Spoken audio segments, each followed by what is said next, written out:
TV의 진강호 평론가입니다. 오늘은 박정희 대통령과 유경수 여사님의 결혼에 관한 두 번째 진실을 다루고자 합니다. 제1편에서는 백의종군하던 박정희 작전정보실장이 현역 소령으로 복직되는 과정을 분석해드렸습니다. 그것이 배우자 유경수를 만나는 결정적인 계기가 된다고 말씀드렸습니다. 그렇다면 유경수 여사가 현역 소령이라는 계급장에 반했다는 뜻일까요? 그건 전혀 아닙니다. 근본적인 이유는 다른 데에 있습니다. 오늘은 그 사실을 분석해드리고자 합니다. 지난 시간에 인민군이 서울을 점령한 후 수원 쪽으로 진격해오는 과정을 말씀드렸습니다. 서울을 점령한 인민군 주력부대의 원래 계획은 무엇이었을까요? 춘천 쪽으로 오는 인민군 2사단과 합세할 의도를 가지고 있었습니다. 그렇게 수원 지역을 협공한 후 대전까지 일사천리로 진격할 계획이었습니다. 하지만 당시 국군에는 생각 없는 부대만 있었던 건 아닙니다. 원주에 지휘부를 두고 있던 김종호 대령이 이끄는 제6사단이 있었습니다. 김종호 대령은 6.25 발발 전부터 북한군의 징후를 심상치 않게 여깁니다. 평소에 철저한 전술 전략의 연마와 훈련에 매진합니다. 그렇게 임전태세를 갖춥니다. 남하하던 인민군 2사단은 6월 25일 새벽 4시 춘천에 포격을 가하며 국군 6사단과 전투를 벌입니다. 하지만 준비된 상태로 매복해 있던 국군 6사단의 강력한 저항에 부딪힙니다. 5일간의 전투 결과 큰 타격을 입습니다. 인민군 전체의 초기 계획에 차질이 생겨 주력 부대의 진격이 사흘이나 늦어집니다. 이른바 춘천대첩으로 인해 국군은 다소 숨돌릴 수 있게 되고 부대 재편성에 돌입할 시간을 확보합니다. 미국 트루먼 대통령은 전황을 파악할 필요성을 느낍니다. 더글러스 메가더 미 극동군사령관을 한국으로 보냅니다. 6월 29일 메가더는 대전에서 올라온 이승만 대통령과 수원에서 만납니다. 이때 메가더는 이승만 대통령이 보는 앞에서 최병덕 총참모장에게 질문합니다. 군지휘관으로서 한강방어선을 어떻게 유지하도록 지휘할 것인가 라고 말입니다. 최병덕은 우물쭈물하면서 다음과 같이 답변합니다. 200만 명의 남한 청년들을 동원해 훈련시켜 침략을 격퇴하겠다고 말입니다. 메가더는 기가 막혔습니다. 박정희가 이끄는 정보국 전투정보과도 6번을 따라 후퇴합니다. 경북도립병원 앞에 있는 건물로 입주합니다. 한편 7월 14일 당일 메가더에게 유엔기가 전달됩니다. 이승만 대통령은 한국군만으로는 도저히 작전이 어렵겠다고 판단합니다. 한국군의 작전권을 메가더에게 위임합니다. 이에 따라 박정희가 지휘하는 6번 정보국 전투정보과도 유엔군의 일원으로 활동하기 시작합니다. 메가더는 일본 주둔의 미팔군에게 한국으로 출동하도록 명령합니다. 7월 16일 이승만 정보도 대구로 이전합니다. 대구는 자연히 임시 수도가 됩니다.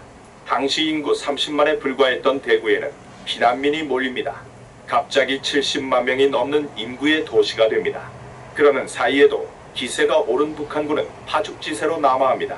7월 20일에는 미 육군 24사단을 격퇴하고 드디어 대전을 점령합니다. 미 육군 24사단장인 윌리엄 딘 소장까지 포로로 잡습니다. 8월 1일에는 대구 북쪽의 안동을 함락시킵니다. 결국 북한인민군이 낙동강 이북 지역을 거의 장악합니다. 이때부터 북한인민군과 유엔군은 낙동강을 사이에 두고 대치합니다. 이른바 낙동강 방어선 전투가 치열하게 전개됩니다. 8월 3일부터 대구 북방 22km 지점에 있는 다부동에서 충돌합니다. 역사에 남을 일진일퇴에 다부동 전투가 시작됩니다. 8월 16일 오전 미군 B-29 폭격기 98대가 일본 공군 기지에서 출격합니다. 칠곡군 외관 지역의 낙동강 서안 인민군 집결지구에 융단 폭격을 가합니다. 약 30분간에 걸쳐서 투하한 폭탄만 900톤에 이릅니다. 하지만 이때 인민군 주력은 낙동강 도하가 끝난 상황이라 성과를 내지 못합니다. 북한 인민군은 유엔군의 방어망을 뚫고 대구 북방 20km 지점까지 도달합니다. 대구까지 위험해집니다.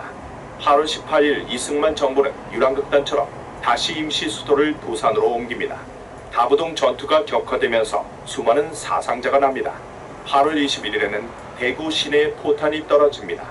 일진일퇴의 전선이 대구 북방 10km까지 남하에 형성되기도 합니다. 그러자 대구까지 대포 소리가 진동합니다. 밤이 되면 포화전으로 하늘까지 벌겋게 달아오릅니다. 급박한 상황에서 박정희 소령이 지휘하는 전투정보관은 어떤 일들을 하고 있었을까요? 낙동강 전선에서 중요한 임무들을 수행합니다. 낙동강 교두보를 압박하고 있는 인민군 부대들에 대한 정보 파악 및 분석입니다. 특히 인민군의 전력조 성표를 만드는 일을 주로 합니다. 전투 대상인 인민군 부대의 특성을 파악하여 아군의 전술 전략을 지원하는 겁니다. 여기에는 인민군 부대의 역사, 지휘관들의 성격, 장비, 군 편성, 사기 등에 관한 정보가 포함됩니다. 이런 정보들을 수집하여 항상 최신 상태로 유지하면서 분석하는 겁니다. 이런 전투정보과의 정보전을 통해 아군은 인민군을 격파하고 낙동강 전선을 방어하는 데 큰 도움을 받습니다. 하지만 전투정보과의 전력 유지가 쉬웠던 건 아닙니다. 낙동강 전선의 상황이 급박해짐에 따라 병력 손실에 따른 군재편이 수시로 이루어졌습니다. 6번의 참모장교들까지 차출되어 일선에 투입되었습니다. 그러나 박정희는 흔들리지 않았습니다.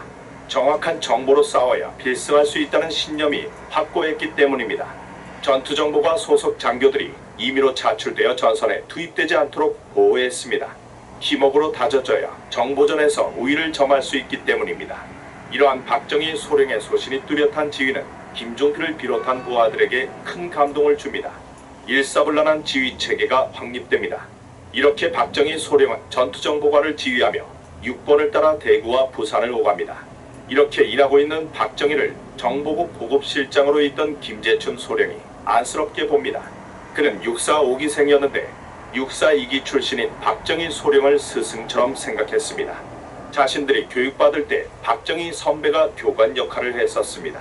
그때부터 존경심을 가지게 되었기 때문입니다. 그는 박정희 소령이 남로당 사건 과정에서 실현하여 마음에 큰 상처가 생긴 것을 알고 있었습니다. 당시 다른 장교들과는 달리 박정희 소령은 아내나 애인도 없었습니다.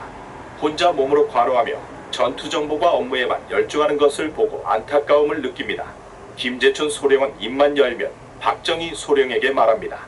제발 옛 사랑은 잊고 장가를 드시라고 말입니다. 이 무렵 대구 사범의 1년 후배인 송재천이 전투정보과를 찾아옵니다. 그는 충북 옥천농고에서 교사로 재직하던 중에 군사교육을 받고 배속장교로 되어 있었습니다. 전쟁이 터지자 소위 계급으로 소집 영장을 받습니다. 그러자 1년 선배로 존경하던 박정희 소령을 만나러 온 겁니다. 졸업 후 오랫동안 소식을 모르던 차에 아끼던 후배가 찾아오자 박정희는 반갑게 맞이합니다. 송재천은 존경하는 선배와 함께 근무하기를 원합니다. 그러자 박정희는 송재천 소위를 전투정보과에서 포로신문관으로 근무할 수 있도록 합니다. 박정희 소령 중심의 전투정보과 팀워크는 더욱 다져집니다. 하지만 송재천에게도 박정희의 어딘지 모를 외로운 모습이 눈에 띕니다. 시련의 상처를 안고 마치 워커홀릭처럼 일만 하는 박정희입니다. 아무리 숨기려 해도 눈에는 언제나 외로움이 담겨있는 박정희입니다. 자기가 존경심을 가질 정도로 훌륭한 인품과 능력을 갖춘 선배 박정희입니다. 이런 박정희 소령의 안정되지 못한 생활에 송재천 소위도 안타까움을 느낍니다. 그의 머릿속에 이모인 이경영 여사가 생각났습니다.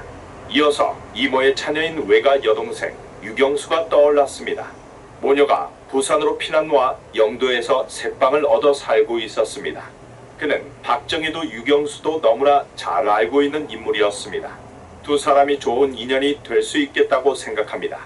송재천 소위는 박정희 소령에게 말합니다. 과장님은 왜 혼자 사십니까? 가족이 있어야 마음도 든든하고 위로도 되지 않습니까? 라고 말입니다. 박정희 소령이 글쎄 좋은 색시가 있어야지 라며 말을 흐립니다. 송재천 소위는 외가 동생인 유경수를 소개합니다. 어려서부터 유경수의 됨됨을 잘 알고 있는 송재천입니다. 나이 26인 유경수에 대해 있는 그대로 이야기합니다. 하지만 시련의 상처가 컸던 박정희는 선뜻 만나보길 꺼립니다. 며칠 뒤 송재천 소위는 다시 유경수의 이야기를 꺼냅니다. 그러자 후배인 송재천을 신뢰하고 있던 박정희 소령도 유경수란 처녀에 관심이 생깁니다. 한번 만나보기로 합니다. 박정희 소령의 승낙을 얻은 송재천 소위는 부산 영도로 이경영 여사를 찾아갑니다. 이렇게 하여 박정희와 유경수의 운명적인 만남이 시작됩니다. 유경수 여사가 소령 계급장에 바란 게 아닙니다.